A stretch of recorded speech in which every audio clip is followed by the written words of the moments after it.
দূরত্ব ছিল এরকম যে আমার মারে ততটা বেশি পছন্দ করতাম না, কারণ তার একটা সমস্যা ছিল কি, সে আমার বোনের যে হাজবেন্ড ছিল তার সাথে একটা ফিজিক্যাল রিলেশন ছিল। কোনো মেমোরি নেই না, আপনার? আমার ছোটবেলা থেকে কোনো মনে ছিল না। শুধু এটাই মনে পড়ে যে আমার মার সাথে আমার বেশি দূরত্ব ছিল একটার কারণেই ছিল। আপনার বোনের বিয়ে হয়েছিল মানে কত বছর বয়সে? বোনের বিয়ে হয়েছিল কত বছর বয়সে এটা বলতে পারবো না, কিন্তু ওর বিয়ে ছিল ক্লাস 3-তে থাকতে। ক্লাস 3-তে থাকতে আপনার বোনের বিয়ে হয়েছিল?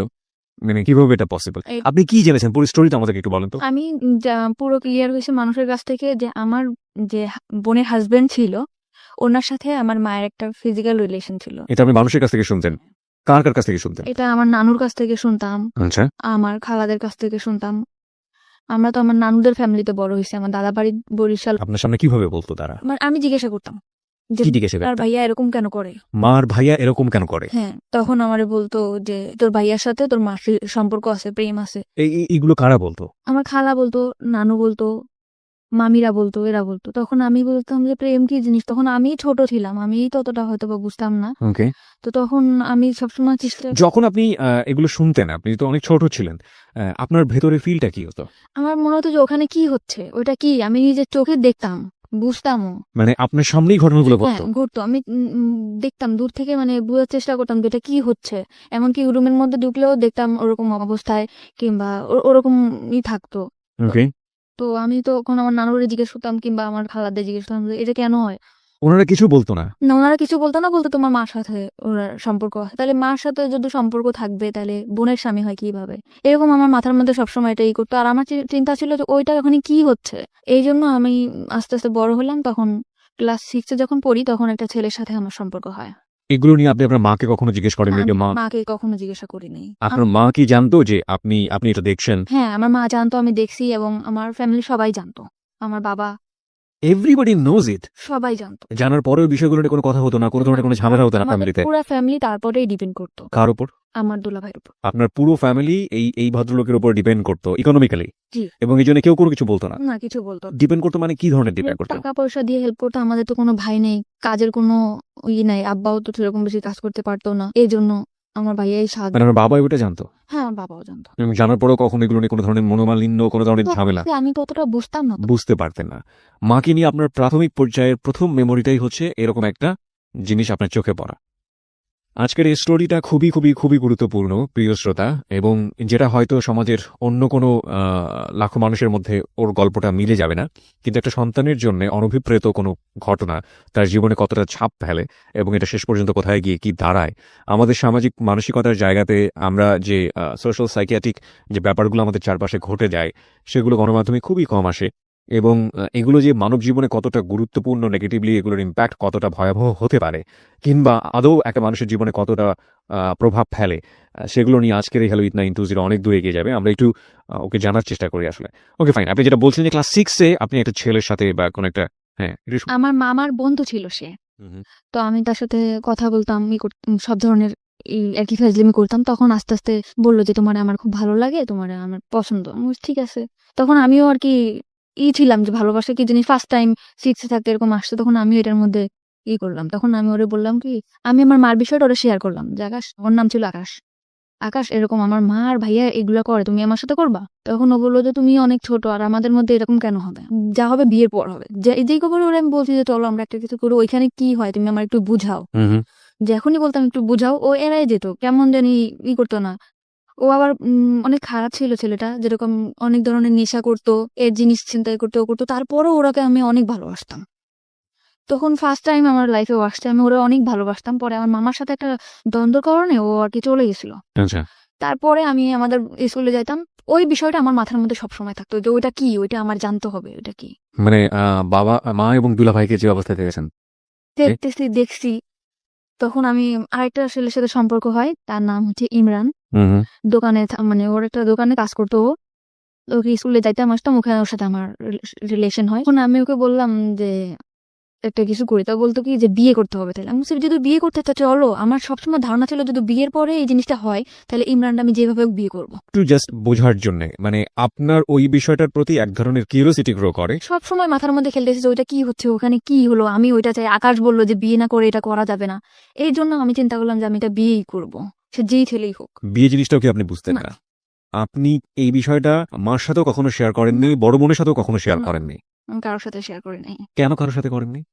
আমি মার সাথেও কথা বলতাম না, বড় বোনের সাথেও কথা বলতাম না, খুব কম। বড় বোনের সঙ্গে কেন সে কথা বলতেন? সবকিছু জানতো তো। জানার পরেও সেই বিষয়গুলোর না। আপনি বুঝতেন ব্যাপারটা খারাপ? হ্যাঁ, অবশ্যই। কারণ যেখানে ঘরের আড়ালে হইতেছে, একটা কোণে হচ্ছে, অন্ধকারে হচ্ছে, তখন কেন এটা হবে না? আমার নানুদেরকে জিজ্ঞেস করলে বলতো যে এরকম, এরকম ভালো না। উল্টাপাল্টা কথা বলতো। তো এগুলো নিয়ে আপনার মার সঙ্গে নানুদের সঙ্গে কোনো ঝামেলা নানুর সাথে খালার সাথে সবসময় প্রশ্ন করতাম, কিন্তু মার সাথে তত বেশি আমার মনে পড়ে না। হয়তোবা করছি কি করি নাই, কিন্তু আমার মনে পড়ে না যে মাকে কখনো প্রশ্ন করছি যে মা তুমি এটা কেন করছো। Curiosity, the ultimate thing is curiosity, এবং এই কৌতূহলের কারণে আপনি একটা ছেলেকে প্রপোজ করলেন যে বিয়ে করবেন বা এরকম কিছু একটা, কারণ ও বলছিল যেগুলো বিয়ের পরে হয়, আপনার কিউরিওসিটির জায়গা থেকে। এ আমাকে বলছিল এটা বিয়ের পরে হবে, তো আমি বলছি ঠিক আছে তাহলে আমি বিয়ে করতে চাই। ও ঘুরাইতে ঘুরাইতে 7 মাস কেটে গেল। 7 মাস পরে ওরা আমি খুব জোর করলাম যে আমাকে এখন বিয়ে করতেই হবে। তখন আমি বাসা থেকে পালাই গেলাম। পালাই ওর একটা ফ্রেন্ডের বাসায় গেলাম। যাওয়ার পরে সে রাত্রের বেলা অনেক দূর ওর ফ্রেন্ডের বাসা। ওদের বাসাও আমাকে নেয় নাই। মানে ও বেশি বড় না। দুজন মানে 2 বছরের বড় ছোট এরকম হবে। আর তত বেশি ভালো কাজও করে না যে আমার চালাইতে পারবে। তারপরেও ফ্যামিলির অমতে বিয়ে করছে আমার ওই যে ওর সাথে আপনার বয়সের ডিফারেন্স কত ছিল? 2 বছর। মাত্র 2 বছরে। তখন আপনি ক্লাস 6 এ পড়েন। তার মানে আপনার বয়স যদি 11 হয়ে থাকে তাহলে ওর বয়স 13 থেকে 14 বছর। না, তখন আমি ক্লাস 8 এ পড়ি। তখন আপনি ক্লাস 8 এ পড়েন। ওকে। তার মানে আপনিও নাবালিকা এবং সেও নাবালক বলা যেতে পারে। তখন আপনার চেয়ে 2 বছরের বড় হলে ওর বয়স 16 বছরের মতো হবে, আপনার তখন 14 র মতো। ওকে, বলুন তারপর? তারপরে আমাদের ওই রাত্রেবেলা আমি ওরে বললাম যে এখন তো কিছু করতে পারো। তো বলতেছে যে হ্যাঁ অবশ্যই করতে পারি। তখন আমাদের মধ্যে একটা হলো। তখন আমি বুঝতে পারলাম যে এই জিনিসটা এইটাই। এটার মধ্যে তেমন কোনো কিছুই না, এইটাই। তখন আমি আমার মার প্রতি আমার তত আরো বেশি ক্ষোভ হলো, ঘৃণা হলো যে এই কাজটা তো হাসব্যান্ড ওয়াইফ করতে পারে। তো আমার মা আর দুলাভাই কেন করবে? এরপরে ওর বাড়িতে নিয়ে গেল 3-4 দিন পর। ওর ফ্যামিলি থেকে মানতে চায় না, তারপরেও মেনে নিল। মানে আপনি বিয়ে করার পর আপনার ফ্যামিলিতে জানালেন যে হ্যাঁ, আমার আপনি বিয়ে? ফ্যামিলি থেকে তো অনেক ঝামেলা করতেছে। ওই যে আমার সে মামা আসে তো মনে করেন ওরে মারটা দিতে যেতেছে, এ করতেছে, ও করতেছে, ওর নামে কেস করবে। বিয়েটা আপনারা কোথায় করলেন? কিভাবে করলেন? বিয়েটা করছি কাজী অফিসে। আমার নিবন্ধনের কাগজও চাইছিল। ওর একটা বড় ভাইরা দিয়া আর কি 18 বছর করে নিছিল। হুম। তখন একটা কাজীরে দিয়ে আমার বিয়েটা করাইছিল। তারপর? তারপর বাড়িতে আসলাম, পরে আমার মা বলল ঠিক আছে মানিয়ে নেবো, তো তুমি বাসায় আসো। তো আমি বললাম ঠিক আছে আমি বাসায় আসবো। বাসায় আসতে বেড়াইতেছি, তখন আমার মা ওরে খুব মার দিল। মার দেওয়ার পর আমি রাত্রে আবার চলে গেলাম। হুম। রাত্রে চলে গেলাম ওর বাসায়, যে মারাদুর যখন করছে আমি বাসাতেই থাকবো, আমার বাসায় আমি আর আসবো না। আমার ফ্যামিলির সাথে টোটাল যোগাযোগ বন্ধ। ওকে। হঠাৎ করে একদিন আকাশ আমার হাজবেন্ডের নাম্বারে ফোন দিছে যে আমি ওর মামা হয়ে কথা বলবো। আমার আকাশের প্রতি অনেক বেশি ভালোবাসা ছিল। আকাশ মানে তোমার ফার্স্ট লাভ? হ্যাঁ। ওকে। তখন আমার মা বাবা বললো যে তুই যদি আকাশের সাথে বিয়ে করতিস তাও মানে নিতাম, তো তুই ফিরায় আমরা একদম, তোর তো ছোটবেলা থেকেই স্বপ্ন ছিল, মানে আমার ইচ্ছা ছিল যে আমার একটা ফ্যামিলি হবে, সুন্দর শ্বশুর বাড়ি। আমি সবসময় গল্প করতাম যে আমার এরকম শ্বশুর বাড়ি হবে ওরকম। তখন বললো যে আকাশের সাথে বিয়ে কর, বিয়ে করার পরে তো আমরা মেনে নিব। তখন আমি বললাম যে ঠিক আছে। ইমরানকে কিন্তু আমি সত্যি ভালোবাসতাম না, শুধু ওই বিষয়টা জানার জন্যই আমি তার বিয়ে করছিলাম। মানে শুধু কিউরিওসিটি নিবারণ করার জন্য। My goodness. ওকে। পরে আমি আকাশকে বললাম ঠিক আছে আকাশ আমি তোমার বিয়ে করবো, তুমি আমার বিয়ে করবা? তখন আমার মা ওর শিখা দিলে যে বলো যে হ্যাঁ বিয়ে করবো। তখন বললো যে হ্যাঁ অবশ্যই তোমার বিয়ে করবো, তোমার আমি ভালোবাসি না। তখন আমি আমার বাড়িতে চলে আসলাম। আসার পরে তার 4 দিন পর ডিভোর্স করলাম ওরে। মানে ডিভোর্স করলেন আপনি নিজের ইচ্ছা? আমি নিজে ইচ্ছা ডিভোর্স। জাস্ট এই কথাটা বলাতেই ফ্যামিলি থেকে যে আকাশের ব্যাপারটা হলে হতো, হ্যাঁ, আপনি নিজে থেকে আমার ডিভোর্স মা করে দেন? বাবা সবাই বললো যে হ্যাঁ ঠিক। বাবা বলে নাই, বাবা কখনোই আমার কোনো কথার মধ্যে আসে নাই। মা বললো, বোন বললো যে ঠিক আছে ওর সাথে বিয়ে দেবো, তুই আয়। তখন আমি চলে আসলাম। আয়সা আমি বললাম ঠিক আছে তো আকাশের সাথে বিয়ে দাও। এখন আকাশের সাথে আমার বিয়ে দিতে চায় না। এখানে একটা বিষয় আপনাদেরকে একটু নোট করে প্রিয় শ্রোতা, আমাদের মানে পারিপার্শ্বিক এবং সামাজিক জায়গা থেকে সেক্সুয়াল এডুকেশন বা কি বলা যেতে পারে এটাকে, যৌন শিক্ষা আমরা যেটাকে বলি, সেটা প্রপারলি হয় না। কারণ আমাদের সোসাইটিতে এটাকে ট্যাবু মনে করা হয়, এবং এটা একটা গোপন বিষয়। এটাকে নিয়ে কথাবার্তা বলা সন্তানদের সামনে, কিংবা এই বিষয়টা নিয়ে এইভাবে ওপেনলি একটা কথা হতে পারে, এই বিষয়গুলো আমাদের সমাজের চোখে ভালোভাবে দেখা হয় না। কিন্তু কিউরিওসিটির জায়গাতে একজন নাবালিকা কিংবা একটা শিশু যদি এই বিষয়টি কোনোভাবেই ভুল ব্যাখ্যার শিকার হন, কিংবা কিউরিওসিটির জায়গাতে তাকে যদি প্রপারলি এডুকেশনটা না দেয়া হয়, সেটা তার জীবনে আসলে কি হতে পারে, সেটার একটা বেস্ট এক্সাম্পল হচ্ছে আমাদের আজকের এই পাখির জীবনের প্রথম পর্যায়ের একটা গল্প। শুধুমাত্র একটা অবৈধ সম্পর্ক, যেটা বোঝে না অবৈধ সেটাও সে বোঝে না, এরকম একটা সম্পর্ক দেখে তার ভেতরে কিউরিওসিটি হয়েছিল যে আসলে জিনিসটা কি, এটা আমি বুঝতে চাই, এবং তার জন্য সে বিয়ে করে ফেলেছে। না সে বিয়ে জানে, না সে শারীরিক কোনো সম্পর্ক জানে।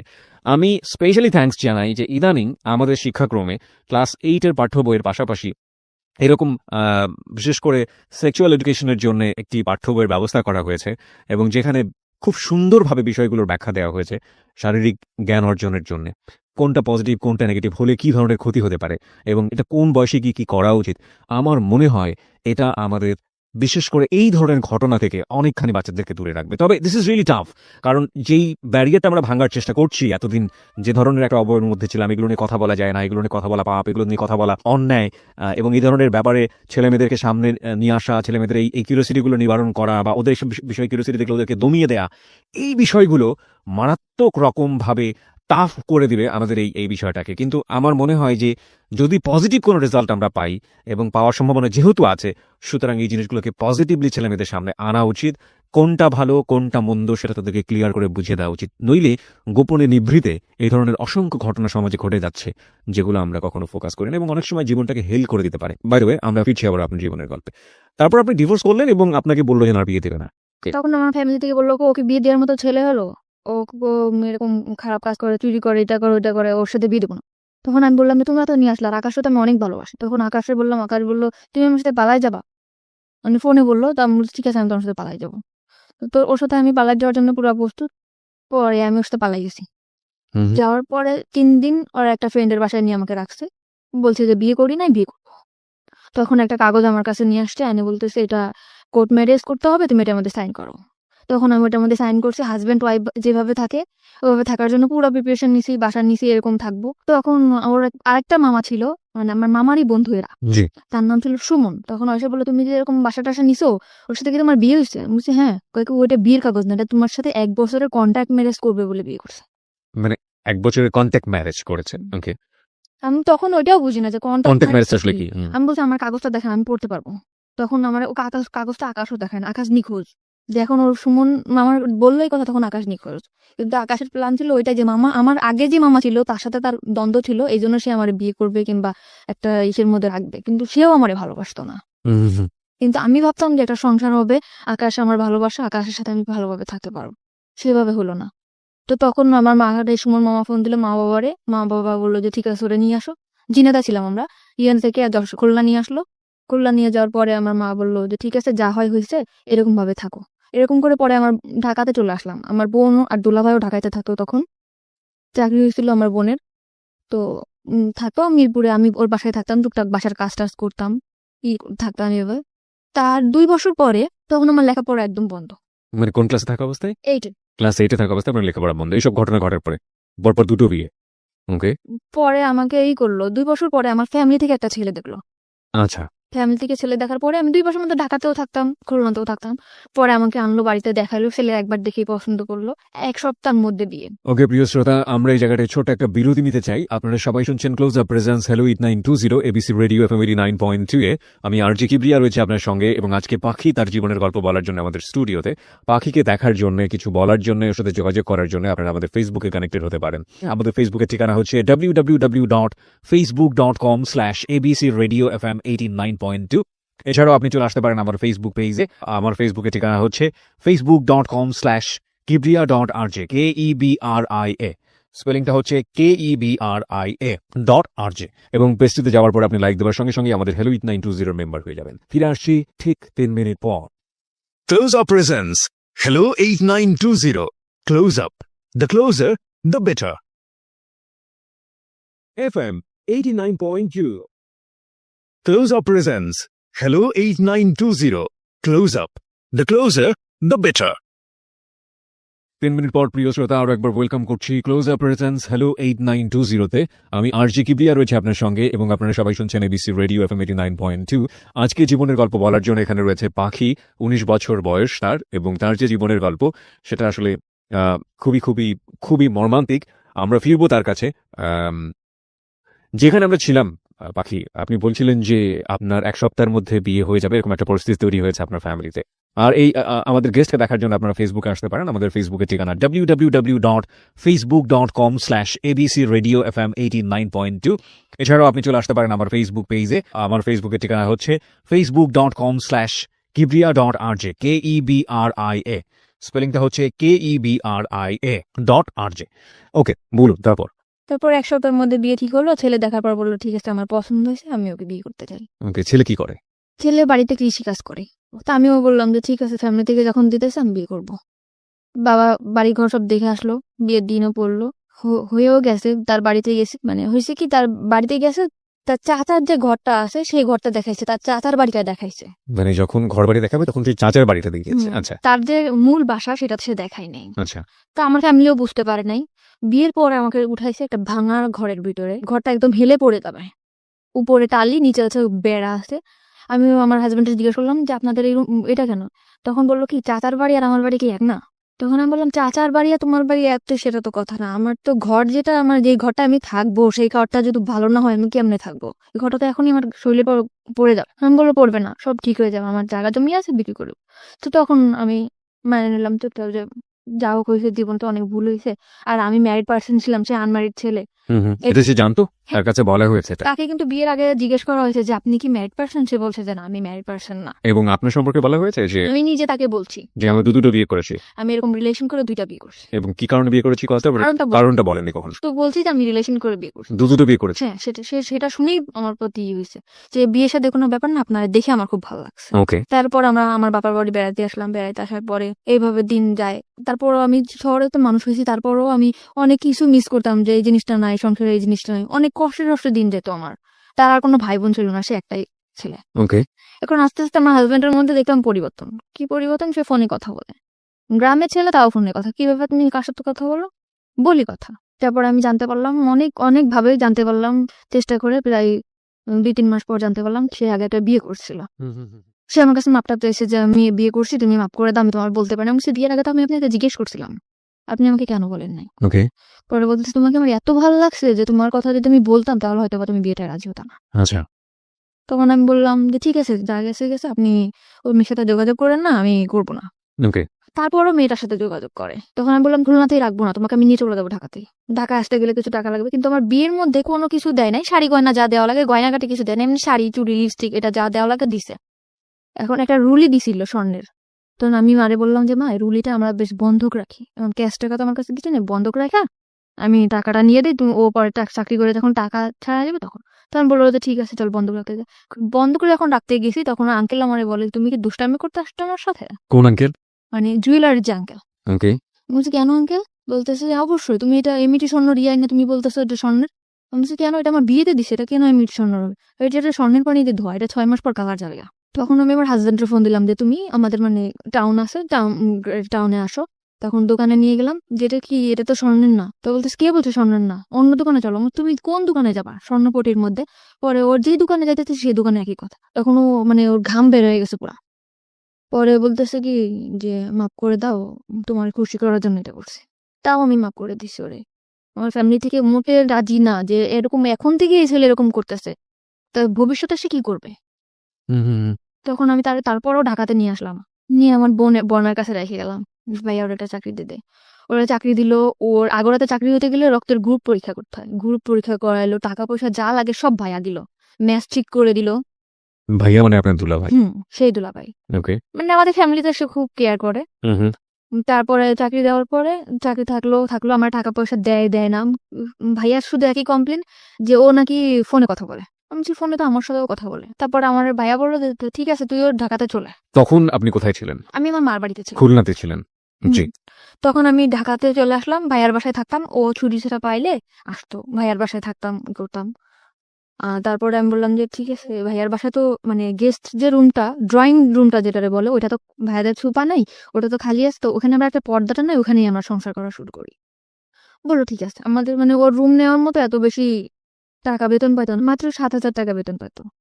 তখন ভাইয়া বললো ঠিক আছে, এই কয় টাকা বেতন পাই তো আর বাইরে থাকা সম্ভব না, তো তোরা আমাদের এখানেই থাক, খাওয়া থাকা পাবো, 3,000 টাকা দিবি তোরা দুজনে। তো শুধু খাওয়া থাকা, এছাড়া আমি যে তার ওয়াইফ, একটা কোনো কসমেটিক বা কোনো ড্রেস এগুলা কিছুই দেয় না। তখন আমার বোন বলে যে আমার বোনটা ভালোভাবেই মানুষ হয়েছে, তো তুমি এরকম ওর কিছু দেও না কেন? বলে এটা আমাদের ফ্যামিলি ব্যাপার। তা আমি বললাম ব্যাপার ঠিক আছে, তুই কিছু বলিস না। ভাইয়া তখন আমার ড্রেস যা লাগে দেয়। 7,000 টাকাতে স্যালারি পাইতো, 3,000 টাকা বোনটা দেওয়ার পরে যে কয় টাকাটা তো বাড়ি পাঠাই দিত। মানে ও বাড়িতে অনেক দেনা ছিল। আচ্ছা আচ্ছা। তো আমি বলতাম যে কবে শেষ হবে, আর আমাদের ঢাকায় আসতে আমরা কি আজীবন ঢাকাতে থাকবো? তোমার বাড়িতে একটা ঘর নাই, ঘর এরকম টুকটাক আর কি ঝগড়া হতো প্রায়। হাজবেন্ড ওয়াইফ যেটা ভালোবাসে এটা কখনো আমি পাইতাম না। আচ্ছা। সবসময় মানে চিন্তা করতে কি এত চিন্তা করো তুমি চিন্তা করে তো কোনো কিছু বের করতেই পারো না। তখন আমার দুলাভাইরে বললাম ভাইয়া আমার একটা চাকরির ব্যবস্থা করে দাও। তো বললো যে এই তো তুই পাস করিস না, এই যে পরীক্ষা দিয়ে পর চলে আসছিস, তোর কি চাকরি দিব? তো ভাইয়ারা সবসময় বলতাম যে একটা চাকরি দিয়ে দাও, একটা চাকরি দিয়ে দাও।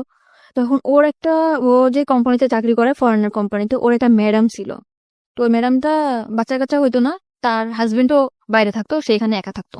তা আমারে তার কাছে রেখে আসছিল, মাসে 5,000 টাকা স্যালারি দিবে, অল টাইম তার সাথে থাকতে হবে। ওকে। তো এরকম আমি থাকতাম, তখন আমার হাজবেন্ড ঠিক ডাইরেক্টলি বলতেছে বাসায় কাজে দিছে, নেই করছেন, কিন্তু আমি বাসায় কাজ করতাম না, শুধু তার সাথে থাকতাম। সাথে থেকে আপনার কাজটা কি ছিল? তার যেরকম ল্যাপটপটা, ক্যারি করা। হ্যাঁ, এটা আমি নিতাম, কিংবা হাতে কোনো পার্স আছে এটা আমি নিয়ে ওনার সাথে সাথে থাকতাম, কারণ ওনার একা একা থাকতে পারতো না। উনি যেখানে যেত আমাকে নিয়ে যেত, আমাকে বেশ বলতো যে আমার বোন। ওনারা ইংরেজিতে কি বলতো আমি জানি না, আমার খুব সুন্দর সুন্দর ড্রেস কিনে দিত, এই যে ওনার সাথে যেটা পরে আমি বেরোতে পারতাম, ওকে। এরকম করে ওনার মতো করে উনি রাখতো। তখন আমার হাজবেন্ডের আমার ভাইয়ের সাথে অনেক অশান্তি করলো। তখন আমার ভাইয়া বললো ঠিক আছে, তোমার চাকরি করতে হবে না, তুমি চলে যাও। তখন আমি বললাম যে ঠিক আছে, আমি চাকরি করবো না। তখন আমি বলতাম যে আমার কোনো কাজও করতে দিলা না, তোমার হেল্প করবো তাও তুমি করতে দিলা না। আমি তাই কিন্তু হেল্প করতাম। আমি যে 5,000 টাকা পাইতাম তার থেকে 2,000 টাকা ওরে আমি দিতাম, আর 3,000 টাকা আমি রাখতাম। আচ্ছা। তখন আমার হাজবেন্ড বলতো যে কি এমন কাজ করতাম, মানুষের বাসায় কাজ করতাম, এরকম করে বলতো। তো আমি বলতাম এসব কথা বলবো না, আমি কি কাজ করি তুমি জানতা না। কিন্তু ওই যে ফরেনার ছিল উনি বলতো তুমি আমার সাথে 1 বছর যদি থাকো, তোমার লাইফটা পুরো আমি ওকে করে দিয়ে যাবো। তখন চলে আসছি যখন বাসায়, রান্না বান্না করে খাই দেয়, এরকম করে আমার হাজবেন্ড করে কি ওই মেয়ের সাথে যোগাযোগ করে, আগের ওয়াইফের সাথে। আচ্ছা। তখন আমি বললাম যে তুমি এরকম কেন তার সাথে কথা বলো? বলে যে তার সাথে কথা বলি, কে বলছে? তো এরকম বহুবার আমি হাতে নাতে ধরছি, তারপরে সে স্বীকারই করে না। তারপর আমার সাথে অনেক ঝামেলা করে, ঝগড়া করে, এই করে। পরে আমি বলছি যে তুমি যদি এরকম করে থাকো, তার সাথে তুমি থাকো, আমার সাথে কোনো যোগাযোগ তার সাথে থাকো, যাও। এক কথা বলার সাথে সে তার কাপড় চোপড় নিয়ে আমার ভাত থেকে নেমে চলে গেছে। ওকে। যাওয়ার পরে একটা মেসেজ উঠছে, তখন আমি ফোন দিয়ে, আমার ফোন রিসিভ করো না, বলে কি তুমি যদি আমার সাথে আসতে চাও তাহলে এখন আসো। আমি আমার ফ্যামিলির বললাম আমি কি করবো, তোমরা দেখে শুনে বিয়ে দিছো, সে প্রথম থেকে এরকম করতেছে, আমি কি করবো এখন?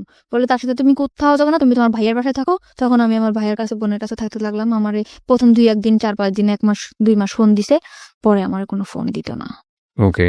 তখন আমার ভাইয়ার বলার পরে ভাইয়ার ইটফোর্স সিকিউরিটি সার্ভিসটা আসছে, ওখানে যোগাযোগ করে আমার একটা চাকরি নিল লেডিস সিকিউরিটি গার্ডে। তারপরে ওখানে আমি চাকরি করলাম 1 বছর মতো। 1 বছরের মধ্যে আমি কারোর সাথে মিশতাম না। আমি অফিস বাসা অফিস, ঢাকা শহর মানে এই সময় হাজবেন্ডের সাথে কোনো সম্পর্ক না। নেই বা ডিভোর্স হয়নি? না, ওকে। ঢাকা শহর সম্বন্ধে আমার কোনো ধারণাই নেই। বোরকা পরতাম, বেশ বাসা থেকে যেরকম বড় বড় জামা পরতাম, গ্রামে থেকে যেরকম আসতাম ওরকমই ছিলাম। 1 বছর পরে আমার ওই যেখানে চাকরি করতাম ওইখানে একটা ল্যান্ড ওনার ছিল, ল্যান্ড ওনার? ওখান থেকে আমার সে অফার করে তার সাথে, মানে ওই বিল্ডিং এর ল্যান্ড ওনার? ওকে।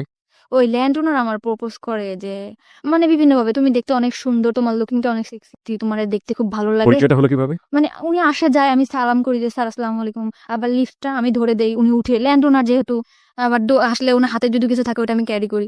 তো এই জন্য উনি আমার মানে ডাকলো যে তুমি একটু উপরে আসো, 13 তলায় আসো। আমি গেছি জি স্যার। পরে বলতেছে তোমার লুকিংটা অনেক সুন্দর, তোমার আমার খুব ভালো লাগে, তুমি আমার সাথে করবা, একদম ডাইরেক্ট। তখন আমি বললাম স্যার আপনি কি বললেন এটা? আমি আপনার সম্মান করি, তার বলে আপনি এভাবে বলতে পারেন না। বাই দ্য ওয়ে, এখানে একটু মানে মানে আই এম রিয়েলি কনফিউজ।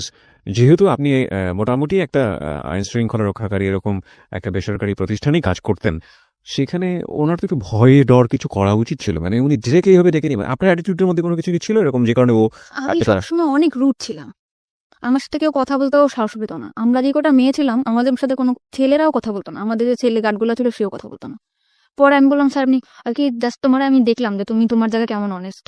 ওনার কথাটা অনেক তাড়াতাড়ি ফিরায় নিল। তখন বললো কি যে আমার এখানে চাকরি করো, এখানে তো অনেক 13 তলা বিল্ডিং, অনেক ভালো ভালো লোকেরা আসে, তো তুমি কি কি করো না করো এই জন্য।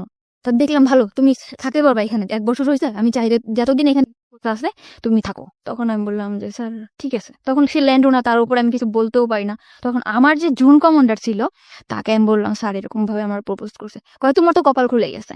সে কি মেল ছিল না ফিমেল ছিল? ছেলে ছিল। ছেলে। ওকে। তো তুমি যদি একটু সময় তার সাথে করো। আমি তখন ব্যাপারটা যে কি ব্যাপার, আমি এখানে ঢাকা শহরে কাজ করতে আসছি। তখন আমি স্যারে বললাম স্যার আমি যদি কাজ করেই খাবো তাহলে আমি যদি ওরকম করেই খাবো তাহলে তো আমার কাজ করার দরকার আসে না। এখানে আমি আমার শ্রম বিক্রি করতে আসছি, আমার শরীর না। তখন আমি তাকে এই কথাটা যখন বললাম সে আমার পরে রাগিয়ে গেল যে তোমার জন্য আমাদের এই পোস্টটা থাকবে না। পোস্টে থাকবে না? হ্যাঁ, এই কথা বলার পর আমি ওখান থেকে চলে আসলাম আমাদের হেড অফিসে।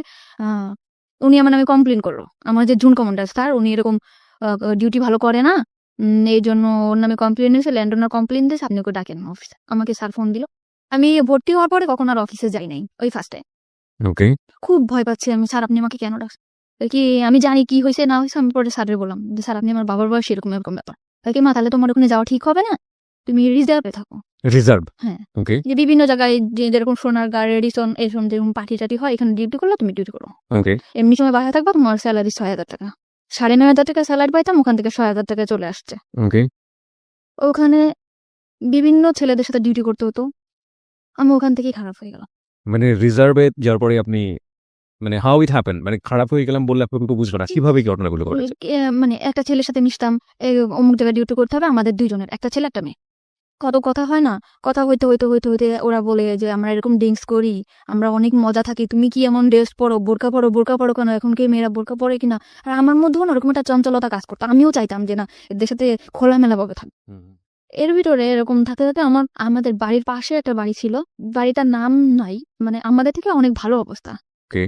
ছেলেটা দেখতে শুনতে অনেক সুন্দর ছিল, সে যে আমার মতো একটা মেয়ে প্রপোজ করবে আমি ভাবতে পারিনি। আমি এর মধ্যে বাড়িতে গেছিলাম একবার, পহেলা বৈশাখে বাড়িতে গেছি, সে আমাকে ডাইরেক্ট বললো যে পাখি তোমার খুব ভালো লাগে, তোমার বিয়ের আগে থেকেই ভালো লাগে, তো তোমার সাথে আমি ফ্রেন্ডশিপ করতে পারি। আমি বললাম যে ঠিক আছে করতে পারো। তখন আমিও চাইছিলাম যে একটা মানুষ আমার জীবন থাকো। এরকম করতে করতে না তার সাথে আমার ফোনে, সে থাকতো খুলনাতে, আমি থাকতাম ঢাকাতে। ফোনে রিচার্জ করে দিতাম, আমি চাকরি করতাম, ফোনে রিচার্জ করে দিতাম 50 টাকা 100 টাকা, কোনো গেঞ্জি যা পারতাম কিনে রাখতাম ওর জন্য, ও খুশি হতো। ও আমার অনেক বেশি মানে আমার কথা দিয়া বলায় রাখতো, আমি এখন যেটা বুঝি যে না আমার কথা দিয়া বলায় রাখে। মানে বিভিন্ন রকম কথা বলতো, ও আমাকে কখনো একটা সুতাও কিনে দিত না, কিন্তু আমি চিন্তা করতাম যে ওরে কি পরলে ভাল লাগবে, কি করলে ভাল লাগবে, এটা করতাম। যেমন প্যান্ট, শার্ট, টি শার্ট, ঘড়ি এগুলা কিনতাম, বিভিন্ন উপর টাকা দিতাম। আমি আর যে 6,000 টাকা থেকে মানে অল্প কিছু, ধরুন 200-500, তখন ওইটাই আমার কাছে বেশি ছিল, ওরকম দিতাম। ও নিত, ও চাইতো। পরে ও মাস্টার্স কমপ্লিট করলো, তখন আমি বললাম যে তুমি ঢাকাতে আসবা, বললো হ্যাঁ ঢাকাতে আসবো। ঢাকাতে আসলো, ফ্রেন্ডের বাসায় আমরা ঢাকায় দেখা করলাম, কথা বললাম অনেক। ও সবসময় বলতো তোমার আমি বিয়ে করবো, যে আগে থেকে আমার পড়াশোনাটা কমপ্লিট হোক। ছেলেটা অনেক সুন্দর ছিল। মানে ও তো বিবাহিত ছিল? না, বিবাহিত ছিল না। একদম বিবাহিত ছিল না। আপনার সম্পর্কে সব জানতো? হ্যাঁ, আমার বাড়ির পাশে সব জেনে শুনে আমার দিকে আগাইছিল। ওকে। কিসে পড়তো ছেলেটা? তখন মাস্টার্স করতেছে। মাস্টার্স করছে, আর আপনি দেখি ক্লাস 10ও পাস করেন। না, ওকে। ঠিক আছে, তখন আমার হয়তো ওটা আবেগ ছিল, আমি বুঝতাম না যে ও যেরকম আমার দিকে আগাইছে, আমি ভাবতাম মনে হয় সত্যি সত্যি ও আমার ভালোবাসে। এখানে একটা বিষয় একটু নোট করছি প্রিয় শ্রোতা, আজকের স্টোরিটা এতটাই বেশি সেন্সিটিভ, আমাদের সামাজিকতার জায়গা থেকে আজকের অতিথির পুরো ফেসটুকু আমরা ফেসবুকে দেখাতে পারবো না, কিন্তু একজন মাস্টার্স পড়ুয়া একটা ছেলে একটা ক্লাস 8 পড়ুয়া একটা মেয়ের প্রতি এফেক্টেড হতে পারে কি কারণে, কতটুকু সৌন্দর্য একজন মেয়ের মধ্যে থাকলে এই ধরনের ঘটনা ঘটতে পারে, ততটুকুই সুন্দর ও আসলে, এবং অ্যাবসলিউটলি শি ইজ বিউটিফুল। কিন্তু আমরা আমাদের গল্পের জায়গাটা থেকে আমরা পারছি না ওর পুরো মুখ অবয়বটা আপনাদেরকে দেখাতে। চলুন আমরা আবারও ওর কাছে ফিরি। হ্যাঁ বলুন তারপর। কিন্তু আমি সবসময় চাইতাম যে আমার ছোট্ট একটা সংসার হোক। আমি আবারও স্বপ্ন দেখতে শুরু করলাম যে আমার লাইফে যা গেছে গেছে, ও হয়তো বা আমার সুন্দর একটা সংসার দিতে পারবে। বাই দ্য ওয়ে, আপনি যখন এটা বলছিলেন যে আপনি আপনার ছেলে কলেজের সাথে মিশে বিভিন্ন পার্টিতে হ্যাঁ, তারপর দায়িত্ব করতেন, ওই সময়গুলোতে কি আপনি ওদের সাথে মিশে ড্রিঙ্কস না না, তখন আমি এগুলো তখনও ওরা শুরু করেন? করতো, ওরা করতো, আমি আর কি ভাবতাম যে আসলে আমি একটু করবো, এই করবো, মানে ভালো লাগতো। তারপর চিন্তা করতাম না, বোনের বাসায় থাকি, ভয় পেতাম, কিছু করতাম না। তো তখন নাজিমের সাথে আসতে, মানে আমার সাথে রিলেশন ছিল, তার নাম ছিল নাজিম। তখন ও বললো যে ঠিক আছে আমি তোমার বিয়ে করবো। আবার স্বপ্ন দেখতে শুরু করলাম যে আমার ছোট একটা সংসার হবে, আমরা অনেক প্ল্যানিং করলাম যে আমাদের একটা মেয়ে বেবি হবে, এরকম বাসা নিব, তুমি তো এরকম সুন্দর, আমাদের বেবিটাও হয়তো, অনেক ভাবে প্ল্যান করলাম।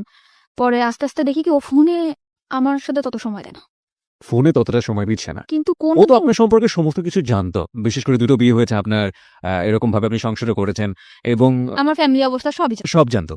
ও কি শুধুমাত্র আপনার সঙ্গে প্রেমের সম্পর্কই ছিল নাকি আলাদা এক ধরনের ইন্টেনশনও ছিল? ফিজিক্যাল ফিজিক্যাল রিলেশন কোনো ধরনের কোনো ইন্টেনশন ছিল না? ওকে, বলুন তারপর। আমি ফোনে টাকা ঢুকাই দেই, ও ফোনে কথা বলে অন্য মেয়ের সাথে।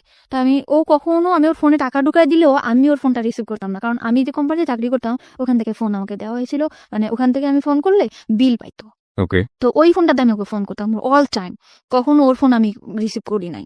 চিন্তা করতাম বেকার, কি করবে, ওরা আমি টাকা দিই, ও বন্ধু বান্ধব আমার ফোন দিত, যে বলতো জানি আজকে না আমার ফ্রেন্ডের সাথে আমার পার্টি দিতে হবে, আমার কটা টাকা দিবা, 500 টাকা দাও না।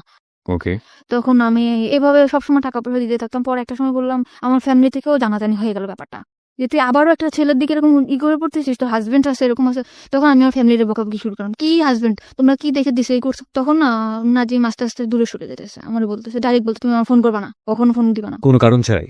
তুমি আমার সবসময় ফোর্স করো, কার সাথে কথা বলি, কি করি না করি, তুমি আমার তখন আপনার হাজবেন্ডের সঙ্গে একেবারেই আপনার যোগাযোগ অফ? একদম যোগাযোগ। বাই দ্য ওয়ে, আপনার হাজবেন্ডের নাম যেন কি ছিল? রিপন। রিপনের সঙ্গে আপনার যোগাযোগ পুরোপুরি অফ। প্রিয় শ্রোতা, আমরা জায়গায় ছোট্ট একটা ব্রেক নিতে চাই। আমরা ঠিক 12:06 ফিরবো। আপনারা সবাই শুনছেন close up presence hello 8920 ABC radio FM 89.2 এ। আজকে পাখি তার জীবনের গল্প বলতে এসছে এখানে। ওকে দেখার জন্য আপনারা ফেসবুকে আসতে পারেন। আমাদের ফেসবুকের ঠিকানা www.facebook.com/abcradiofm89.2। এছাড়াও আপনি চলে আসতে পারেন আমার ফেসবুক পেজে। আমার ফেসবুকের ঠিকানা হচ্ছে facebook.com/kibria.rj KEBRIA। স্পেলিংটা হচ্ছে KEBRIA.RJ। ফিরে আসছি ঠিক রাত 12:06।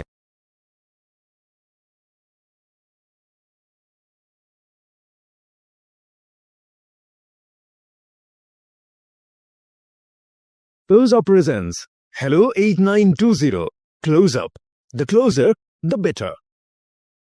12:06 হচ্ছে সময়। প্রিয় শ্রোতা, আপনারা সবাই শুনছেন close up presence hello 8920 ABC radio FM 89.2 এ। আমি আরজে কিবরিয়া রয়েছে আপনার সঙ্গে, এবং আজকে পাখি রয়েছে তার জীবনের গল্পে। আপনাদের যদি জীবনের গল্প বলার জন্য মন চায় তাহলে আপনারা আমাদেরকে ফোন করতে পারেন। আমাদের ফোন নাম্বারটি হচ্ছে 09613892892। আমি আবারও বলছি 09613892892। পাখি আপনার কাছে ফিরছি, এবং পাখিকে দেখার জন্য আপনারা চলে আসতে পারেন আমাদের ফেসবুক পেজে। আমাদের ফেসবুকের ঠিকানা www.facebook.com/abcradiofm89.2। এছাড়াও আপনি চলে আসতে পারেন আমার ফেসবুক পেজে। আমার ফেসবুকের ঠিকানা হচ্ছে facebook.com/kibria.rj KEBRIA। স্পেলিংটা হচ্ছে KEBRIA.RJ। ওকে, জি বলুন তারপর। তো রিপনের সাথে কোনোভাবে যোগাযোগ নেই, মানে আমার হাজবেন্ড কোনো যোগাযোগ করে না, কিছু না। ওকে। তখন আমি নাজিমরে বললাম বিয়ে করবে না, তখন ও বললো যে ভালোবাসলে যে বিয়ে করতে হবে এমন কোনো কথা আছে? তোমারটা আর আমারটা কি একসাথে ম্যাচ করে? এতদিন পরে সেটা বললো যে ভালোবাসলে কি বিয়ে করতে হবে। কিন্তু তোমার আমার অনেক ভালো লাগে, তোমার অনেক ভালোবাসি, কিন্তু তোমার আমার বিয়ে করা সম্ভব না। তো ওরে আমি অনেক বেশি ভালোবেসে ফেলছিলাম, মানে আমি যাকেই ভালোবাসি অনেক বেশি ভালোবাসি ফেলি। কিন্তু সবাই আমার সাথে মানে বুঝতেই পারি না যে এরা আমার সাথে এরকম প্রতারণা করতেছে। তখন নাজিম ফোন ধরে না। তখন এই যে আমার যে ফ্রেন্ডরা ছিল ওদের সাথে আমি মিশলাম। ওকে, মানে কলিগ যারা। কলিগ ছিল, এদের সাথে আমি মিশলাম। মিষ্টি বললো যে ড্রিঙ্কস করা ভালো লাগবে। পরে আমি এক পর্যায়ে ড্রিঙ্কস করলাম। ড্রিঙ্কস করলে সত্যিই দেখলাম ভালো লাগে। মানে ওই যে নাজিমের বিষয়ে যে কষ্টটা, কিংবা আমার যে পুরা মার দিক দিয়ে কষ্ট, কিংবা হাজবেন্ডের দিক দিয়ে কষ্ট, আমার কোনো কষ্টই নেই। পুরা দমে ড্রিঙ্কস করলাম। এমন ড্রিঙ্কস করতেছি আমার মধ্যে চেঞ্জ দেখে আমার দুলাভাই আমার দিকে হাত বাড়ালো। যেরকম আমার বোন অফিসে গেছে, আমার দুলাভাই হঠাৎ আমার এসে পিছন দিয়ে ধরে বলে, তোর আমার খুব ভালো লাগে, তোর হাজবেন্ড নিয়ে আমি তোরে ভালোবাসি। তখন আমি আমার বোনকে বললাম, বোন তুই কোথায়? বাসায় আসছে। বাসায় আসার পর আমার 17,000 টাকা ছিল, ওর কাছ থেকে টাকাটা নিয়ে আমি বাসা দেখে চলে গেলাম। তো আরেকটা মেয়ের নিলাম, মেয়েটার নাম ছিল মেঘলা। ওরে নেওয়ার পর ও আর আমি থাকতাম। তো ওখান থেকে আরো সুন্দরভাবে ড্রিঙ্কস করতে পারতাম। বাসায় কখন আসলাম কখন গেলাম, ড্রিঙ্কস করে চিল্লাইতাম, কানতাম, নাজিম করে ওরে ফোন দিতাম, কোনোই ছিল না। কিন্তু আমি ওখান থেকে ড্রিঙ্কস করা শুরু করলাম। ওর বন্ধু বান্ধব ছিল, মানে শেয়ারে, কিন্তু আমি 200 টাকা দিতাম, ও 200 টাকা দিত, এরকম একটা বোতল কিনে নিয়ে আসতো, বোতল কিনে খেতাম, খাইতে বাসায় যেতাম, মাতলামো করতাম।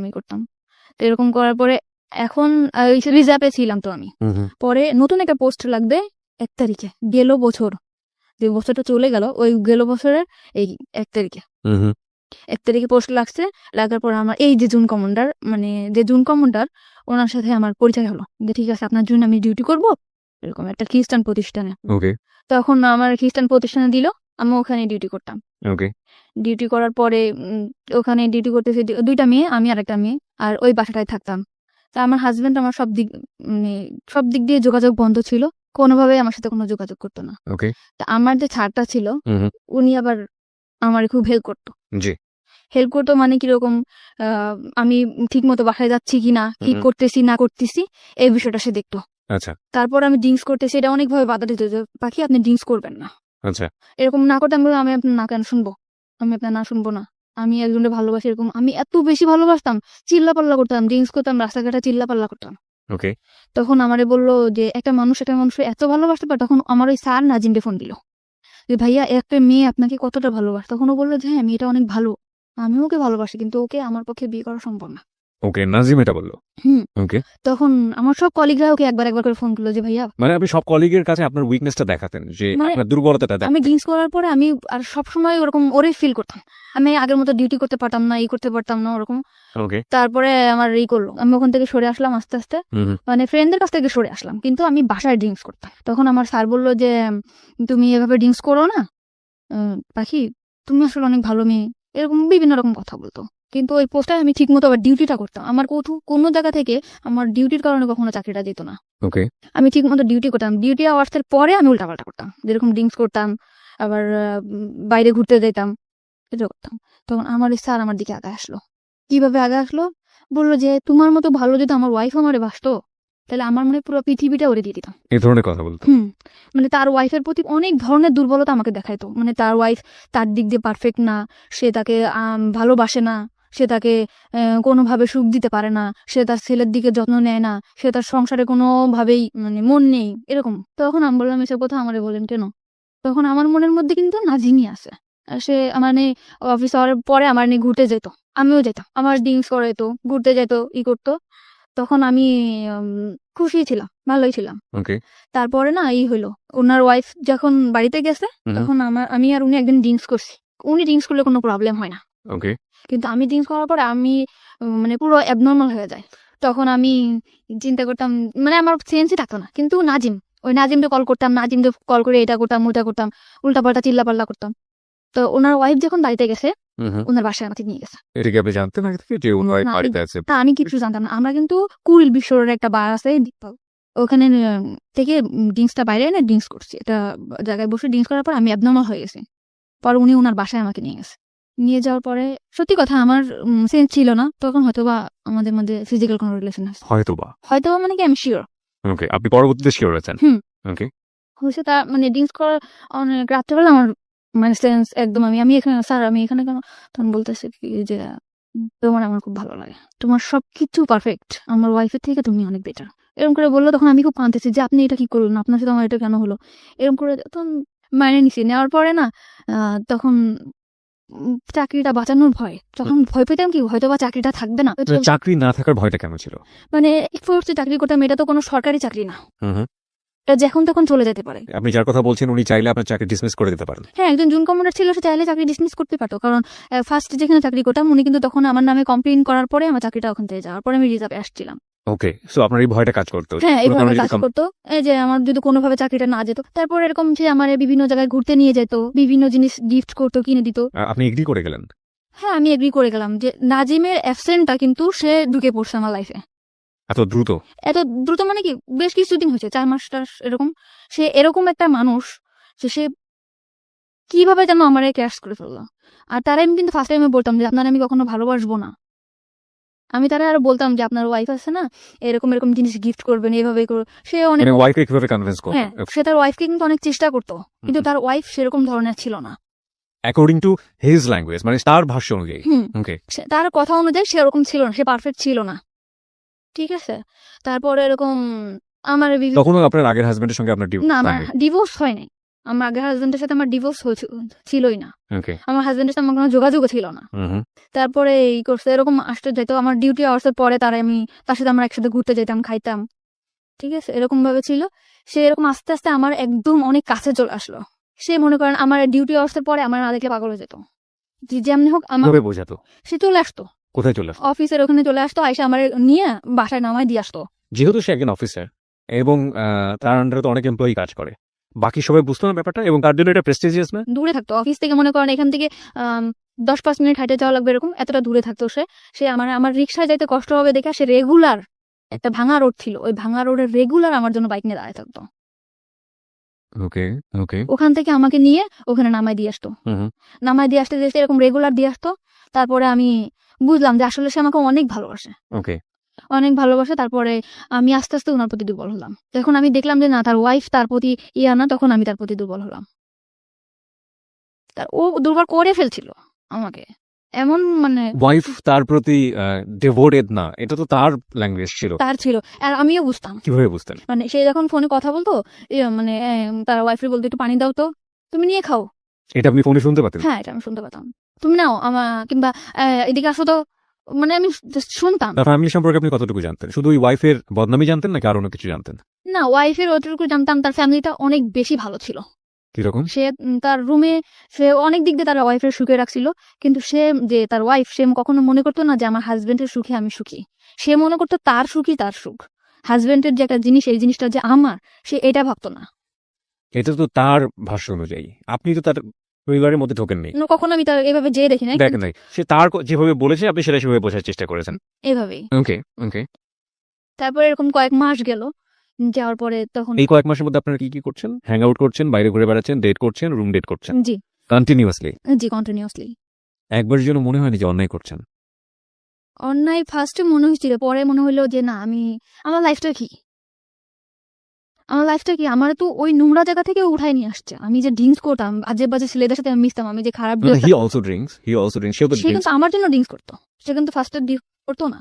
মানে আপনাকে এখানে থেকে নিয়ে আসার জন্য যে কোনো ভাবেই হোক না কেন, আপনার যে রাস্তায় আছেন সেই রাস্তায় আগে পা দিয়েছে, তারপর ওখান থেকে সরানোর চেষ্টা। First এ আমাকে বিভিন্ন ছেলেদের সাথে আমি মিশতাম, বিভিন্ন ছেলেদের সাথে আমি ভালো কোনো ড্রেস পরতাম না, যেরকম জিন্স টপস এগুলো পরতাম। ওকে, জিন্স টপস, ওকে। হ্যাঁ, এইগুলা থেকে সে আমার বাই করছে, ভালো ভালো ড্রেস কিনে দিছে, বড় বড় হাতার জামা বানায় দিছে, যে এগুলা পরো না, খারাপ বলবে মানুষ। মানে আমার মধ্যে একটা চেঞ্জ আনছে সে। আমি যেরকম আগে রাস্তায় বেরোলে মনে হতো যে না, এই ছেলের সাথে দুষ্টামি করবো, কথা বলবো, এরকম আমার আর মনে হয় না। বাই দ্য ওয়ে, আমার একটা প্রশ্ন আছে। ছেলেটা যদি আপনাকে এতটাই ভালোবাসবে তাহলে প্রথম দিন নিয়ে গিয়ে কেন এই ধরনের শারীরিক সম্পর্ক করলো? সে তো অন্যভাবে আপনাকে প্রপোজ করতে পারতো। এটা হয়তো বা তারও ইচ্ছে ছিল না, এটা আমি আসলে জানি না। কখন আপনি তাকে জিজ্ঞেস করেছেন পরবর্তীতে যে তুমি আমাকে যেহেতু লাভই করো তাহলে আমি কেন তাকে এটা বাধ্য করলে? করছিলাম। আপনি তাকে বাধ্য করেছেন অ্যাকর্ডিং টু হিজ ভয়েস, মানে সে এটা বলেছে। সে বলেছে তুমি আমাকে বাধ্য করছো, আমি একটা পুরুষ মানুষ, আমি কন্ট্রোল হয়ে গেছি। বাধ্য করেছে বলেন, আপনার অ্যাটিটিউডের মধ্যে এগুলো ছিল। হ্যাঁ, আমি হয়তো বা কিছু করছি, কিন্তু এটা আমার, বললাম না, আমার তখনও সেন্স নাই। আমি অনেক, you are not in sense. Okay, তারপর ঠিক আছে, এরকম বলার পর তখন আমি একটা বাসা নিলাম, বাসা নিলেন মানে? মানে ওই বাসাটা ছেড়ে দিলাম। আমি আগে যে বাসাটা থাকতাম ওই বাসা ছেড়ে বেশ দিলাম। কয়েকজন ফ্রেন্ড মিলে থাক। হ্যাঁ, তখন আমি আলাদা একা একটা বাসা নিলাম। এক একটা বাসায় কি ওর সিদ্ধান্ত অনুসারে নিলেন নাকি আপনি একা একা নিজে নিলেন? একা বাসাটা কেন প্রয়োজন হলো? ওর জন্য আমি ওর একটা সময় কাটাবো, আমরা হাজবেন্ড ওয়াইফ থাকবো, বিয়ে করব। বিয়ে করার কথাও আপনাকে বলেছেন? হ্যাঁ, অল টাইম আমারে বলতো, যে আমি পরে বলতো হ্যাঁ বিয়ে করবো, সমস্যা কি, তুমি আমার ওয়াইফ, সব জায়গা বলতো। ওর কখনো ভয় থাকতো না যে না, আমি একটা জায়গায় বলবো আমার ওয়াইফ, ও কখনো আমার নিয়ে ঘৃণা করতো না। ও বলতো যে তোমার আমি একটা পচা নর্দমা থেকে ওটা নিয়ে আসি, তুমি আমার কাছে একটা পবিত্র। ও আপনার পাস্ট সম্পর্কে জানতো, অতীত সম্পর্কে জানতো? সব, আমার পুরা ফ্যামিলির ডিটেলসও জানতো, মা বাবা ভাই বোন সব জানার পরেও আমার প্রতি অনেক বেশি দুর্বল হয়েছে। হুম। তো এরকম করে সবসময় বলতো, অনেক অনেক লাভ করতাম। বাসা নিলেন কোথায়? বাসা নিলাম অফিসের পাশেই। অফিসের পাশে? আপনার কলিগরা জানতো যে এই ধরনের সম্পর্কে আপনি ওদের জড়াতেন? পুরোপুরি সিক্রেট ছিল বিষয়টা? হ্যাঁ, পুরোপুরি সিক্রেট। আমার সবাই জানতো আমার হাজবেন্ড আছে, আমার একটা বেবি আছে, বাচ্চা, মেয়ে বাচ্চা, এটা জানতো। আমিও সবসময় ফেস করতাম যে আমার একটা বেবি আছে, মেয়ে, এরকম করে ফেস করতাম। তো ওরকম বাসায় আসতো যাইতো, সবাই জানতো আমার হাজবেন্ড। তো আমাদের মধ্যে না বিয়ে, একটা সময় কাজী অফিসেও নিয়ে গেছে ও আমাকে। কাজী অফিসে নিয়ে গেল? হ্যাঁ, চলো বিয়ে করবো। গেছি, তখন আমার ডিভোর্স হয় নাই। তখন কাজী অফিস থেকে বললো যে ওনার তো ডিভোর্স হয় নাই, 3 মাস, ডিভোর্স হওয়ার 3 মাস পর বিয়ে করতে হবে। এই কথা বলার পরে বলতেছে যে তাহলে কি করব? তখন আমি বললাম যে ঠিক আছে, আমি ফ্যামিলির সাথে কথা বলি, মা বাবার সাথে বলি যে আমি ডিভোর্স করব। আপনি কি জানতেন যে উনি যদি আপনাকে বিয়ে করতে চায় তাহলে ওনার আগের ওয়াইফের পারমিশন লাগবে? হ্যাঁ, না, এটা আমি জানতাম না। এটা আপনি তখন জানতেন না, না? তখন এটা আমি জানতাম না। Okay. তখন আমি, আপনি তখন কখনো কি প্রশ্ন করেছেন যে তুমি যে আমাকে বিয়ে করতে চাচ্ছ, তোমার আগের ঘরের কি হবে, আগের সংসারের কি হবে? মানুষের 2টা বউ থাকে না, এটা অ্যান্সার দিত? আমি যদি চালাইতে পারি, আমার কি 2টা বউ থাকতে পারে না? আর আমি তো এটাই আপনি মানতাম। তো একটা সংসারের স্বপ্ন দেখতেন, সুন্দর একটা সংসার আমি- যেখানে আপনার বিচরণ থাকবে, সুন্দর একটা ঘর, সেখানে আরেকজন মানুষের শেয়ার আছে, এটা মানতে পারতেন? এটা হয়তো বা মানতে পারতাম না, কিন্তু তখন আমি এমন একটা অবস্থায় ছিলাম, ওরে পাওয়ার জন্য সবকিছু করতে রাজি। ও 2টা কেন 5টা বউ থাকবে, ও তো আমার সময় দিতেছে। ও তো আমারই সময় দিতেছে। হ্যাঁ, this is very important part, প্রিয় শ্রোতা। আমরা বারবারই বলি মানুষের যখন খুব ডিজাস্টার মোমেন্ট যায় সেই সময়টাতে আসলে যে কেউ যখন পাশে এসে দাঁড়ায়, ইভেন একজন শত্রুও যদি, অতীত জীবনের একজন শত্রুও যদি পাশে এসে দাঁড়ায়, সেই মানুষটাকে অদ্ভুত রকমের ভালো লাগে।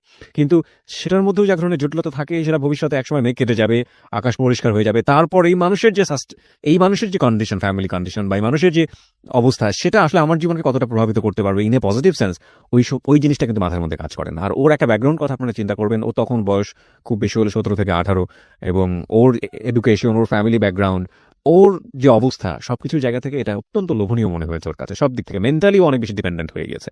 আর ফিজিক্যাল ব্যাপারটা তো ওর জন্য কি, সেটা ছোটবেলা থেকে যারা শুনছেন একেবারে প্রথম থেকে তারা বুঝতেই পারছেন। হ্যাঁ, বলুন। তারপর তখন বাসা নিলেন?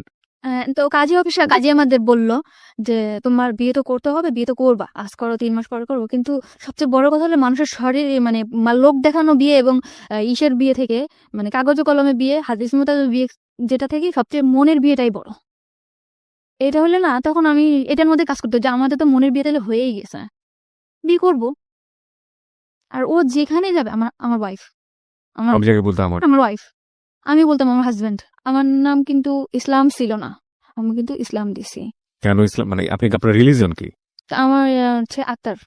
মানে আপনি ধর্ম তো ইসলাম। হ্যাঁ ইসলাম, তো ইসলাম কেন দিলেন? ওর নামের সাথে ইসলাম আছে এই কারণে, তার নামটার শেষে ইসলাম আছে, যে কারণে আপনি ইসলাম যোগ করে নিয়েছেন। ওকে, তখন থেকে কিন্তু আমার নামের পিছনে ইসলাম যোগ করলাম, এবং সে নাকফুল, এই যে নাকফুলটা তার দেওয়া, যে আমাদের বিয়ে হয়েছে এভাবে। ও নাকফুলটা সে আপনাকে গিফট করলো? হ্যাঁ, সে আমাকে গিফট করলো। ওকে, তো নাকফুলটা গিফট করলে, যে হাজবেন্ডের নাকফুল থাকে, আমি নাকফুল পরলাম। দেন বাসা যেরকম, আমার বাসাটা সবসময় গোছানো গোছানো থাকতো, সে যেরকম পছন্দ করতো সে কিন্তু অনেক বেশি পছন্দ করতো যে আমি যাতে সবসময় টিপটাপ গোছানো গোছানো থাকতাম। এরকম আমি সবসময় গুছাই গাছাই রাখতাম। আর বাসার ফার্নিচার গুলো কি সে কিনে দিল? আমার বাসার যত যা কত টাকা ভাড়া ছিল বাসা? 5,500 টাকা। ওকে, তো এরকম সবকিছু সে কিনলো, টিভি, তারপরে আপনার যা যা সংসারে যা যা লাগে সব সে কিনলো। মানে সে আর একটা সংসার করলো এখানে নতুন করে। Okay. তাকে দেখে কখনো বোঝা যাবে না যে সে কখনো আমার ভবিষ্যতে ঠকাবে। ঠিক আছে, এরকম করে থাকলাম কিছুদিন। থাকার পরে আমি আবারও, মানে আমি এটা থাকলেও না, আমার ফ্যামিলিতে হয়েছে এর মধ্যে মিস করছি। এর মধ্যে আমার ফ্যামিলিতে টুকটাক জানাইতাম যে আমি আমার আর কোনো দরকার নাই। মানে আমার ফ্যামিলিতে আমি খুব বেশি অহংকার করা শুরু করলাম তখন। কেন অহংকার করলেন? যে আমার ওইরকম, মানে আপনার কি এরকম চিন্তা কখনই সবসময় কাজ করতে যে আপনি ফ্যামিলি থেকে ডিটাচড হতে চান, ফ্যামিলি থেকে নিজের মতো করে একটা? সময় চাইতাম যে আমার ফ্যামিলি থেকে আমি দূরে চলে যাই, আমার ফ্যামিলিটা আমার পছন্দ না। ওকে, তা আমি বলতাম যে আমার এখন তোমাদের পর আমার আর ডিপেন্ড করতে হবে না, আমি এখন আমার মতো করে থাকতে পারবো। আমার লাইফে এমন একটা মানুষ আসছে যে তোমাদের কথা আমার চিন্তা করতে হবে না। মানে সবসময় অহংকার করতাম আমার ফ্যামিলির প্রতি, যে তোমরা কেমন থাকো তার থেকে ভালো আমি থাকি, আমি অনেক বেশি ভালো থাকি। এরকম করে বললাম আমার ফ্যামিলিতে। এবং সেটা কি জানতো যে কি কারণে আপনি এই অহংকারটা করছেন? হ্যাঁ, তারা আমার প্রশ্ন করতো যে কেন এরকম করো, তুই বিয়ে করছো? আমি হ্যাঁ, মানে আমার ফ্যামিলিতে আমি বলতাম যে আমি বিয়ে করছি, আমি ভালো আছি। আমার বাসা আমার বোনও চিনতো না, আমার মাও চিনতো না। বলতে হয় না কখন? না, বলতাম ভালো আছি। ওকে, আর বলতাম ভালো আছি, এই জন্য তারা কখনো চাপও দিত না যে না আমি ভালো আছি। ওকে, আর আমার গার্জিয়ানটা তত বেশি শক্ত ছিল না যে অন্যান্য বাচ্চারা যেরকম দূরে থাকলে মারধর করে একটা জায়গায় আনে, আমার মনে হয় ওরকম কখনো আমি পাই নাই, শক্ত গাইডেন্স। শক্ত গার্জেন আমি পাই না। কিন্তু ও আমার অনেক বেশি শক্ত গার্জেন। ওর পারমিশন ছাড়া আমি কখনো বাসার থেকে নামতাম না, কখনো কোনো কারোর সাথে যোগাযোগ করতাম না। তো ওই চাকরিটা চলে, এই মানে রিজার্ভ থেকে আসার পরে ওর কাছে যখন আসলাম, পুরা সিম কার্ড পুরা সবকিছু বন্ধ করে দিলাম ওর মতো করে। শুধু ওর নাম্বার, বোনের নাম্বার, দুলাভাইয়ের নাম্বারটাও ছিল না, বাবার নাম্বার, মার নাম্বার, এই কয়জনের নাম্বার ছাড়া আমার কোনো কলিগের নাম্বার, কারোর সাথে কোনো যোগাযোগ আমার ছিল না। আমার পৃথিবীটাই ও ছিল, আমার অফিস আর ও, এছাড়া আর কিছু না। ও তেমনি, মানে যতটুকু সময় অফিসে থাকবে, অফিস শেষ করে বাসায় যেয়ে ড্রেসটা চেঞ্জ করে আমার বাসায় চলে আসবে। রাত 10টা, কিন্তু রাত্রে থাকতে পারতো না, যেহেতু সে ম্যারিড পার্সন, চলে যেত রাত্রে। তো এরকম পাশের ফ্ল্যাটের বাড়ি জিজ্ঞেস করতো, ভাবি ভাই আজ কেন চলে যায়? আমি সে বলতাম যে সে জুন কমনটা, সে রাত্রে নাইট চেক করতে হয়, অবশ্যই তাকে যেতে হবে। ওকে, মানে বাসার লোকজন জানতো আপনার হাজবেন্ড সে? সবাই, মানে দোকানে যে খাইতাম, দোকানের লোক জানতো, এলাকার লোক জানতো, মানে পাশের ফ্ল্যাটের লোক জানতো, সবাই জানতো। তো আমার ফ্যামিলিতে আমি অনেক বেশি কড়া করে ফেলছিলাম যে তোমার মা, তুমি আমার মা, তোমার আমার লাগবে না, তোমার মানে অনেক বেশি খারাপ ব্যবহার করতাম, লাগবে না, কারোর লাগবে না, আমি অনেক ভালো আছি, সবার থেকে আমি ভালো আছি, এরকম অহংকার করা শুরু করলাম। তাদের দিক থেকে আমি অনেক দূরে চলে আসলাম। ওকে, তারপরে আমার মা বললো যে ঠিক আছে, যদি বিয়ে করে থাকো ভালো। তখন আমি ওরে, এরকম যাচ্ছে দিন যাচ্ছে, তখন আমার মধ্যে কাজ করে যে তখন আর কি একটু বাস্তববাদী মনে হয় হচ্ছিলাম। মানে চিন্তা করতাম যে আসলে কি এটা আমার হবে। আমার মনের মধ্যে কিন্তু কাজ করতো যে সে তো আমার হাজবেন্ড না, সে কি আমার সাথে থাকবে, শুধু এটা মনে হতো। এখন আমার মা কিন্তু আমার বলতো, কিংবা ফ্যামিলির সবাই বলতো, মা বলতো যে ছেলে যদি ভালো হয় তো ভালো। আর সবসময় চাইতো যে আমি একটা বিয়ে করি, সংসার করি, আমি নিজের মতো করে বিয়ে করি, যাতে আমি সবসময় তোমার ফ্যামিলির বকাবকি করতাম যে কি বিয়ে দিছো, আমার লাইফটা কেন এরকম হলো। এরকম বলার পরে বললো যে তুই যদি ভালো থাকিস তো ভালো। আমি বলতাম যে মাকে এই বাজার করছে, ওই বাজার করছে, মাও ভালো। কিন্তু মা সবসময় বলতো যে এই যাই হোক, শুনি তো অনেক ভালো, তুই ওর কাছ থেকে কিছু টাকা পয়সা রেখে দিস, জিনিসপত্র, গয়নাগাটি। আমার মধ্যে না কখনো লোভটা কাজ করতো না। ও কিন্তু অনেক ভালো একটা জব করে, আমি কিন্তু ইচ্ছা করলে ওর কাছ থেকে অনেক টাকা যখন তখন নিতে পারতাম। আমি সংসারিক খরচ ছাড়া ওর কাছ থেকে কখনো টাকা নিতাম না। মানে আমার মা কিন্তু সবসময় বলতো যে ওর কাছে টাকা নিয়ে রাখবি, 10,000 টাকা, 5,000 টাকা নিয়ে রাখ। এই কথাগুলো কিন্তু ওরা আমি কখনো বলতাম না, কারণ আমার ফ্যামিলি অনেক বেশি ছোট হয়ে যাবে ওর কাছে। ঠিক আছে, এরকম টাকার কথা বলতো। মামি, আপনার মা কবে জানলো ওর সম্পর্কে? মা তো পরে বলার কথা। বোনের বাসা থেকে চলে আসা পরে কিভাবে? ফোন দিয়ে বলছি, আমি ফোন দিয়ে বলছি ফোন দিয়ে কি বলেছিলেন? যে আমি মানে আমার বললো যে তুই বাড়িতে আসিস না, যোগাযোগ করিস না। তখন আমি বললাম ভালো আছে, আমি বিয়ে করছি। তখন ওর সাথেও ফোনে কথা বললো, ওর সঙ্গে কথা বলতো, কি বললো? বললো আন্টি আন্টি আমি ওর সাথে একসাথে চাকরি করি, ভালো, ও খুব ভালো মেয়ে, এই সেটা বললো। কিন্তু আমাদের মধ্যে যে রিলেশন আছে ও বলোনি। মানে ওইটা বলেনি যে ও আপনাকে বিয়ে করেছে? না, ওকে। কিন্তু ও বললো যে ওর নিয়ে কোনো টেনশন করা লাগবে না, আমি আছি ওর পিছনে, সারা জীবন থাকবো। ওকে, ওর স্ট্যাটাস কি, ফ্যামিলি স্ট্যাটাস কি, কি অবস্থায় আছে কিছুই জানে না না আপনার ফ্যামিলি? না। ওকে ফাইন, তারপর? কিন্তু বলছিলাম মারে যে মা, মানে পরে বলছি যে মা আমি, ও কিন্তু পরে বললো যে ও সব জানে শুনে তোরে বিয়ে করছে। আমি বলছি হ্যাঁ, ওর একটা বাচ্চা আছে, কিন্তু ওর বউ নেই। কিন্তু ওর বউ নেই? মারে মিথ্যা কথা বলছি যে মা, আমার পুরো ফ্যামিলিতে বলছি যে ওটা বাচ্চা আছে কিন্তু ওর বউ নেই। এটা বলার পরে তো বললো ঠিক আছে, তুই যদি সুখে থাকিস তুই থাক। কিন্তু আমার সবসময় আমার মা কান ভাঙানি দিত, তোর কাছ থেকে টাকা নিয়ে, এটা নিয়ে, ওটা নিয়ে। কিন্তু এটা আমি নিতে পারতাম ওর কাছ থেকে টাকা নিয়ে এটা নেই ওটা নেই, হুম। ওকে। কিন্তু এটা আমি ওরে চাইতেও পারতাম না। কিন্তু একদিন আমি চাইছি, একদিন আমি বললাম যে তুমি আমার টাকা দাও, তোমার লাইফ থেকে আমি চলে যাবো। তুমি মানে টাকা দাও, তোমার লাইফ থেকে আমি চলে যাবো। লাইফ থেকে চলে যাওয়ার প্রশ্নটা কেন আসলো? মানে চলে যাওয়ার প্রশ্নটাকে আমি চিন্তা করতেছি যে ও কি সত্যি আমার কোনোদিন স্ত্রী মর্যাদা দিতে পারবে? আমরা যেখানে একটা জায়গায় চাকরি করি সবাই তো জানে যে আমি কোন জায়গা থেকে আসছি, আমি জিন্স করছি সবার সাথে, ওর যে একটা রেকর্ড এটা তো খারাপ হবে অফিসে। Okay, very good, very good, very good thinking. তারপর? ঠিক আছে, ওর যে একটা মানে যে পজিশনে আছে সবাই তো ওরা অসম্মান করবে। হ্যাঁ হ্যাঁ। তো আমি যদি এরকম একটা জায়গা থেকে আসছি, আমার লাইফে এত দুর্ঘটনা, সবাই কি ভাববে? তা আমি ওর লাইফ থেকে চলে যাবো। এটা আপনার মধ্যে সেন্স করে করেছে নাকি ওর আচরণের মধ্যে জিনিসগুলো ছিল? কখনো আচরণ চেঞ্জ হয়নি, ও কখনো আমার দূরে সরাইতে চায় না। আমি সবসময় বলতাম আমি চলে যাবো, থাকবো না, আমি তোমার সাথে থাকবো না, এটা বলতাম। ওকে। আর আমার মধ্যে কাজ করতে হচ্ছে আমার সাথে তো বিয়ে হয়নি, আদৌ কি থাকবে? সবসময় দুর্বলতা। না, একটা জিনিস আমি বুঝতে পারছি, সেটা হচ্ছে যে আপনার নাজিমের সঙ্গে তখন তো আপনি চাইলে ডিভোর্স দিতে পারতেন, যেহেতু আপনাকে বিয়ে করতে চাচ্ছে। আপনি ডিভোর্সটা কেন দেননি? আপনি কেন ডিভোর্স দেননি? আমি চাইছিলাম যে সে ডিভোর্স দিক। নাজিম আপনাকে ডিভোর্স দিক? নাজিম না, রিপন। সরি, রিপন আপনাকে ডিভোর্স দিক? হ্যাঁ। রিপন আপনাকে ডিভোর্স আর ওর দিয়ে আপনার লাভটা কি? না, আমি ওর প্রতি আমার কোনো ইয়াই ছিল না। তো তাহলে আপনি কেন দেননি? ওর প্রতি মানে ওর পিছনে আমি চিন্তা করতাম যে ওর পিছনে আমি 1 সেকেন্ড নষ্ট করি, ওইটাই আমার নষ্ট। ডিভোর্স যাক যাক যা হয় হোক। কিন্তু আপনার তো এই ভদ্রলোককে পাওয়ার জন্য, বিয়ে করার জন্য আপনার অন্তত আপনার জায়গা থেকে পথটাকে ওপেন মানে খোলাসা রাখতে হবে। সেই জায়গাটা থেকে তো আপনাকে সিঙ্গেল স্ট্যাটাসে আসতে হবে। আপনি তো কাগজে কলমে তখনও কারো না কারো বিবাহিত বউ। তো আপনার কখনো মনে হয়নি যে আপনি ওকে ডিভোর্স দিয়ে দিবেন, রিপনকে ডিভোর্স? তো বহুবার মনে হচ্ছে যাই ডিভোর্স করি, আবার মনে হচ্ছে না করবো, সমস্যা কি? কিন্তু ওইভাবে যদি আমি জানতাম যে আসলে আমাদের অমুক ডেটে বিয়ে, কিংবা আসলে বিয়েটা মানে হচ্ছে, ফিক্স করা যদি থাকতো তাহলে আপনি এরকম একটা, কিন্তু আসলে বিয়ের ব্যাপারটা খুব ইমোশনাল ছিল, চলো করে ফেলি, চলো করে ফেলি, তারপর আবার করবো। তারপর আবার যা সেরকম অবস্থায় চলে যাওয়া। ওকে, মানে সিরিয়াস ছিলেন না আপনার আলটিমেটলি। ইমোশন যখন আসতো তখন সবকিছু করে ফেলবো, ইমোশনটা থেমে গেলে আবার আগের জায়গায়। আগের জায়গায়। Very important. ওকে, তারপর? তখন আমি ওরে বললাম যে আমি তোমার লাইফ থেকে চলে যাবো। তখন ও বললো কেন চলে যাবা? আমি বলছি, থাকবে না তো, কারণ এইভাবে হয়, তুমি কখনো আমার সাথে রাত্রে থাকতেছো না, তুমি আমার বিয়ে করতেছো না, আমি এভাবে কি সংসার জীবন হয়? আমার একটা সংসার নয় এটা।